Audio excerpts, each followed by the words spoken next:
For years, the public believed the man appearing alongside Meghan at those private dinners was simply Jack Brooks, her husband. A plausible assumption, and because of that, no one delved deeper. But then, in January 2026, the seemingly dormant photos resurfaced. This time, every detail was scrutinized more closely. A different perspective, a different time, and the questions began to change. If it wasn't Jack Brooks, then who was this mysterious man really? A friend? A close associate? Or someone the public had never correctly identified? The name increasingly mentioned was Marcus Anderson. But why was Meghan dining privately with Marcus? And for what reason did he later appear with Meghan and Harry in the same private setting? In this video, we'll revisit overlooked images, noteworthy details, and why this story has suddenly returned to the spotlight after years of silence. Before we continue, let us know your thoughts now. Do you think this is just a coincidence? Or is there something more to it that hasn't been revealed?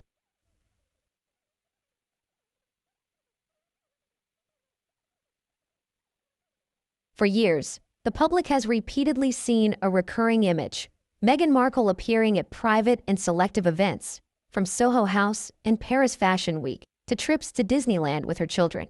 And in almost every frame, there's a man always very close to her, not standing behind her, not just a fleeting appearance, but right beside her, so consistently that it's starting to attract attention. That man is Marcus Anderson, and Marcus isn't a random name.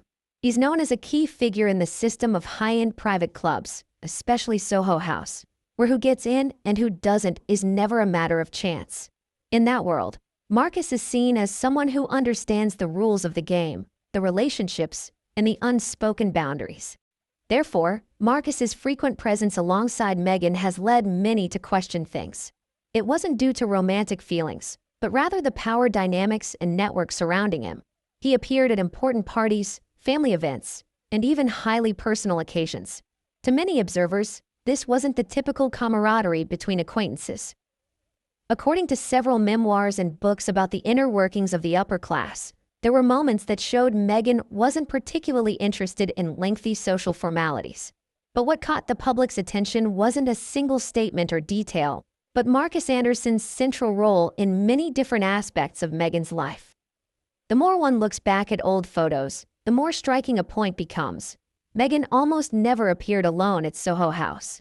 Every time she was spotted there, Marcus Anderson was there. Without exception. This is all the more noteworthy because Marcus is also believed to have played a key role in connecting, introducing, and arranging important meetings within this network, including the first meeting between Meghan and Prince Harry. And behind that system is Nick Jones, the founder of Soho House, a figure who understands very well how relationships are formed, nurtured, and maintained in exclusive, guest-only spaces. These repeated photos and appearances don't exist in isolation. They form a chain, reflecting a very specific approach to the world of power and social connections. What makes the story even more remarkable is the contrast between the public image and the recorded reality. Meghan Markle has repeatedly emphasized her desire for privacy.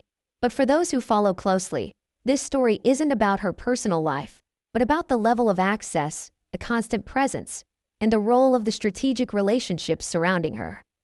And that's why, years later, when those old photos are brought up again, the public no longer sees them as random moments. They raise a bigger question: was this just friendship or part of a power structure that few people get to see?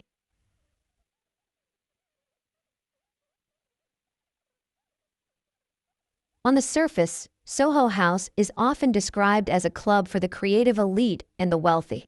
But a closer look reveals it's actually an extremely exclusive private network, where power lies not in money, but in approval. From London, New York, Toronto to Los Angeles, you can't just buy a ticket to get in. You need introductions, patronage, and careful vetting. And most importantly, you need someone powerful behind you to guarantee your presence in those spaces. Within that system, Marcus Anderson is no insignificant figure. He is the global director of membership at Soho House, controlling access to one of the world's most exclusive private networks. Marcus doesn't come from the elite. He started as a waiter and gradually rose through the ranks to become the trusted right-hand man of Nick Jones, the founder of Soho House and the person directly shaping the empire's exclusive culture. Marcus was the one who compiled the guest list, deciding who was allowed to attend the private parties, where relationships could change destinies with just a single conversation. What drew more public attention to Marcus Anderson was his special connection with Meghan Markle. Before becoming the Duchess of Sussex, Meghan frequently appeared at Soho House locations around the world. Remarkably, almost no photos showed her there alone. In every frame, Marcus was always very close, not behind her, not blending into the crowd, but right beside her, as an inseparable part of her. Marcus Anderson is also mentioned in many sources as the person who introduced Meghan to Prince Harry. In the early stages of their relationship, he was a constant presence, seen as the third wheel, always there at important events. Marcus even took center stage at their 2018 wedding, a detail that later led many to question his disappearance from the media spotlight without explanation. The story becomes even more interesting when Nick Jonas publicly shared a core principle of Soho House. They deliberately refuse membership to those who are too famous, individuals who are likely to attract paparazzi and excessive media attention. According to him, many global stars have been turned down for this reason. This leads to a question that remains unanswered to this day. How did Meghan Markle, then just a cable TV actress in the series Suits, easily access Soho House locations worldwide, while much bigger names couldn't? For many observers, the explanation doesn't lie in coincidence. They believe the key is Marcus Anderson, the gatekeeper with real power. Meghan and Marcus's close relationship with the only person who can open the most important doors seems meticulously orchestrated, though no one can confirm anything beyond what is publicly visible. The photos that surfaced over time only fueled further debate.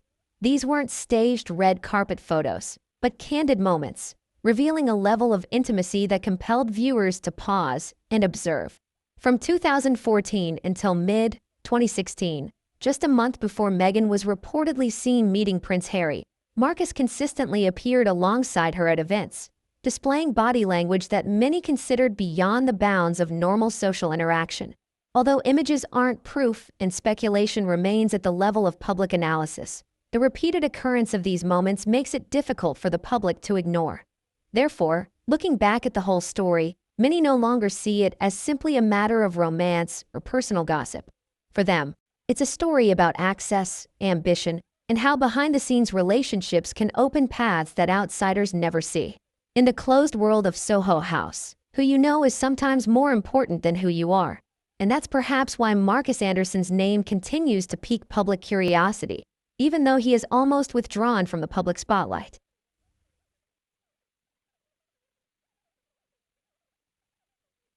Let's fast forward to September 2017 at the Invictus Games in Toronto. In the stands, Meghan sat next to Marcus Anderson, their knees touching at a very close distance. Prince Harry was also there, but the photo taken at the time attracted a lot of attention. Meghan turned to Marcus with a radiant smile, while Harry looked into the distance, his expression somewhat tense and lost. No one drew any conclusions, but that moment was enough to raise questions that many people weren't ready to ask at the time. Then, in October 2025, at Paris Fashion Week, a new photo unexpectedly went viral on social media. Meghan and Marcus appeared together on the streets of Paris, holding hands as they walked. Not a polite arm-in-arm gesture, not the gait of two friends who happened to meet, but a natural, intimate gesture typical of couples. The public reaction was almost immediate. Many wondered if they were seeing something unusual. Just a few months earlier, in June 2025, Meghan posted pictures of a family trip to Disneyland for Lilibet's 4th birthday. The photos were candid, family-oriented, and private. But one detail caught viewers' attention. Marcus Anderson was also in the frame. What's noteworthy is that his face was obscured by an emoji. For many, this raised a simple but hard-to-ignore question. If Marcus was just a normal friend, why hide his presence in a selectively publicized family moment? Another frequently mentioned fact, Meghan was almost never photographed alone at Soho House. For years, she was always seen with Marcus Anderson, Misha Nanu, or Prince Harry. According to Soho House's rules, non-members must always be accompanied by a patron for the duration of their stay. This led many to speculate that Meghan wasn't an official member, but rather a guest of Markle during her appearances there. Nick Jones, the founder of Soho House, stepped down as CEO in November 2022 due to health reasons, but according to several sources, he remains deeply involved in membership decisions and creative direction. Those familiar with the system believe Soho House is more than just a social club. It's a sophisticated networking machine where relationships, opportunities, and deals are formed outside the public and media spotlight. Nick Jones also owns Babington House, a private retreat in the English countryside, believed to be where Harry and Meghan had their first dates. According to several insiders, Marcus Anderson played a key role in coordinating these meetings, from location and logistics to maintaining confidentiality. This wasn't simply the act of a friend helping out, but rather a calculated and organized support. Babington House has long been renowned as a place for deep connections, far beyond ordinary social gatherings. In that private space, relationships are formed behind closed doors, where there are no cameras or flashing lights. According to royal biographer Katie Nicholl, the official account of Harry and Meghan's first meeting is inconsistent in several aspects. She states that Harry proactively approached Marcus Anderson, asking him to arrange a private meeting with Meghan at Soho House in London in July 2016. The meeting was small, with only 7 or 8 people present, allowing them to converse discreetly. What makes Marcus Anderson special in this story isn't just that he arranged the meeting, but his ongoing role afterward. Marcus didn't disappear after Harry and Meghan met. He continued to appear, supporting discreet dates, providing private space at Soho House locations, and acting as Meghan's behind-the-scenes handler. In the language of power, that's the role of a problem solver, someone capable of opening doors that others can't. Before entering this world, Meghan was a cable TV actress building her career with Suits. She was ambitious, but not a big name, didn't possess a huge fortune, and didn't have a global network of connections. Then Marcus Anderson came into her life. Since then, Meghan has begun moving into spaces that previously seemed out of reach: private parties, trips to Europe, meetings with the wealthy and influential. To many observers, this transformation is not a miracle, but the result of accessing the right people, the right network, at the right time.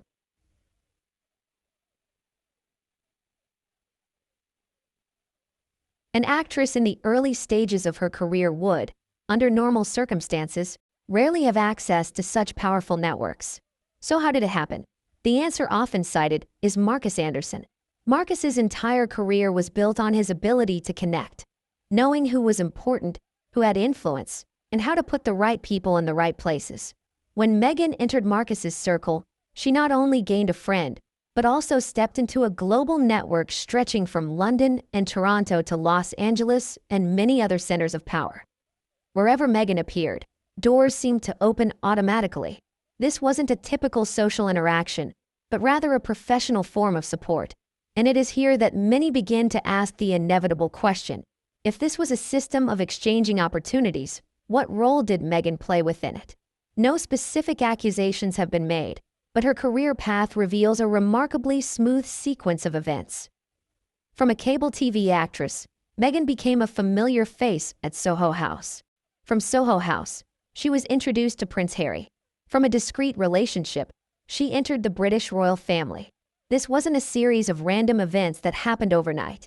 To many observers, it looks like a well-planned strategy, guided by someone who understands the workings of power behind the scenes. Remarkably, years after the royal wedding, years after Harry and Meghan left their official royal roles, Marcus Anderson has remained present. He appeared at the 2018 wedding, the 2019 New York baby shower, Paris Fashion Week in October 2025, a trip to Disneyland in June 2025, and many other moments. According to some sources, Marcus is considered the second most important man in Meghan's life, after Harry and their children. That description alone has prompted much reflection. Sources close to the couple say Marcus is uncomfortable with public attention. This is believed to be why he didn't appear in the Netflix documentary and why Meghan covered his face in photos posted on social media. But this very secrecy backfired. If it was just a long-standing friendship, why not simply make it public? Why hide, avoid, or keep him out of the public eye? The prolonged silence only fueled more questions. The images also tell a separate story. At the Invictus Games in September 2017, Harry appeared tense, while Meghan gave Marcus intimate glances. Some sources suggest Harry wasn't entirely comfortable with Marcus's constant presence at family and private events. But Harry's situation was complicated. Marcus was the one who introduced them, the one who supported the early stages of their relationship. Opposing Marcus would mean questioning the very foundation of their love story. Marcus had been with Meghan longer than Harry, and that put Harry in a difficult position. If he opposed Marcus, he would be challenging his wife's closest relationship. If he accepted Marcus, he would be accepting another man with extensive access to his family life. Given that Harry had distanced himself from his own family, creating a rift with William and Charles because of Meghan, any doubt about the relationships surrounding her would be extremely significant. It would force him to confront a difficult question. Had all his sacrifices been built on a foundation he truly understood?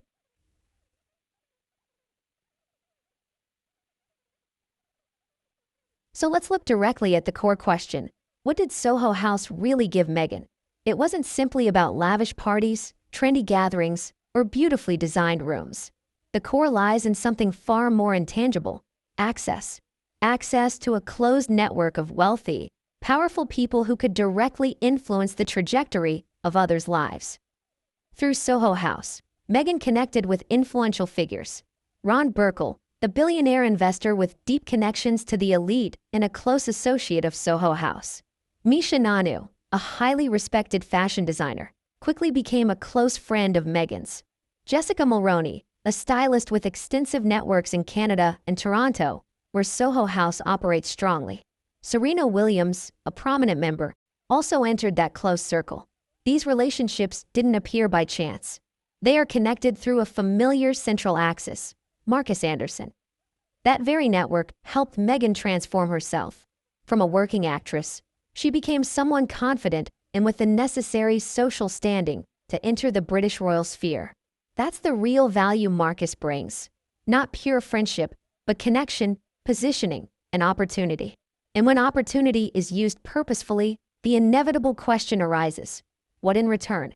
People like Marcus don't invest their time, prestige, and influence without reason. The photos that surfaced at the end of 2025 are significant because they show that the relationship never ended. Years after the royal wedding, years after leaving royal roles, Marcus Anderson remains present alongside Meghan. This enduring presence raises questions about loyalty, about the genuine connections Meghan values, and about whether the royal marriage was the ultimate destination or just one leg of a longer journey. Let's piece the whole picture together. Meghan accessed the royal family through Marcus Anderson's Soho House network. From there, she built her global reputation. After leaving the royal family, she retained both that reputation and that network, with Marcus remaining in his familiar position. What does that reveal about priorities? To many observers, the answer seems clear. The network is the core asset, not the royal title. In this view, the royal family is not the destination, but an intermediate step. Now, Meghan is building her own California empire, and Marcus continues to play the same role he did in Toronto a decade earlier: the doorman, the organizer, the behind-the-scenes manipulator. Nick Jones, the founder of Soho House, attended Harry and Meghan's wedding, but remained completely silent publicly about Meghan's time with Soho House. He never shared what went on behind closed doors. That silence wasn't meaningless. Nick Jones knew everything: who attended, what parties took place, and the arrangements Marcus Anderson had made. But Soho House sells something more important than luxury: discretion. If those details were revealed, trust in the brand would crumble. So he remained silent, maintaining relationships and protecting his business. Marcus knew, Meghan knew, Nick Jones knew, and it is this silent agreement that is the final piece of the puzzle that makes the story so thought-provoking. Because the question is no longer what happened, but how did all of this play a role in Meghan Markle's rise to prominence?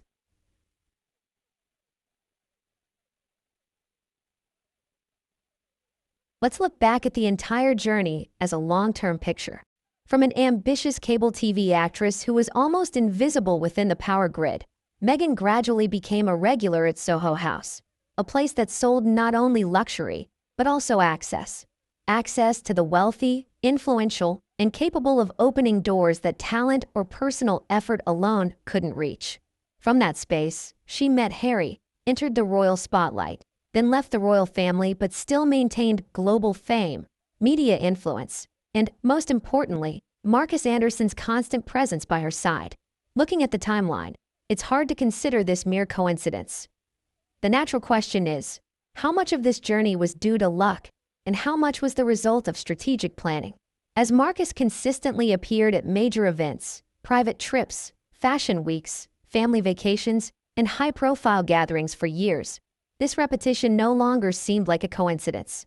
It was the kind of presence one gets at someone who understands the workings of the elite, knows how to operate behind the scenes, yet controls the flow of opportunities. And the images captured over the years seem to tell a story of their own, needing no formal explanation. These photographs reveal a level of intimacy that goes far beyond a typical social relationship. Public and private, from Paris to Disneyland, intimate moments are always recorded. Remarkably, this connection didn't end after the royal wedding, nor did it fade when Meghan left her royal role. It continues, regularly and consistently. And it is this consistency that makes one wonder, what exactly has Marcus contributed? The answer, on the surface, is opportunity, networking, access to influential names like Ron Burkle, Misha Nanu, Jessica Mulroney, Serena Williams, and many other influential figures. These relationships clearly helped Meghan expand her standing quickly and effectively. But in the world of power, no investment is unconditional. Time, energy, and influence aren't given away randomly. Therefore, the inevitable question is, what principles govern these relationships, and what is the exchange? What continues to puzzle many is Marcus's continued presence to this day. He's not an employee, a manager, or an official business partner. Yet, he appears in the most private spaces, family moments, and iconic events.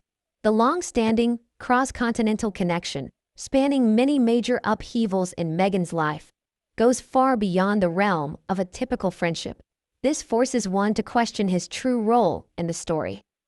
One frequently cited theory is that Marcus possesses a wealth of information. He witnessed the Toronto years, the private parties at Soho House, and the strategic relationships forged before Harry's arrival. In this context, Marcus's constant presence could be interpreted as a guarantee of control over the narrative. Keeping him around meant maintaining control over the past, over how the story is told and understood. Nick Jones, the founder of Soho House, is also a crucial piece of this picture. He appears at key milestones, but remains completely silent about Meghan's time within his club system. This silence is not accidental.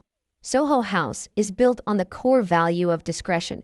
Revealing anything that could shake that trust would directly damage the brand. Therefore, protecting secrecy is protecting all parties involved. Looking back at the series of images from 2014, 2016, 2017, 2019 to 2025, a decade of close connection is clearly visible. A decade where Marcus was always there, opening one door after another. It can hardly be simply described as friendship.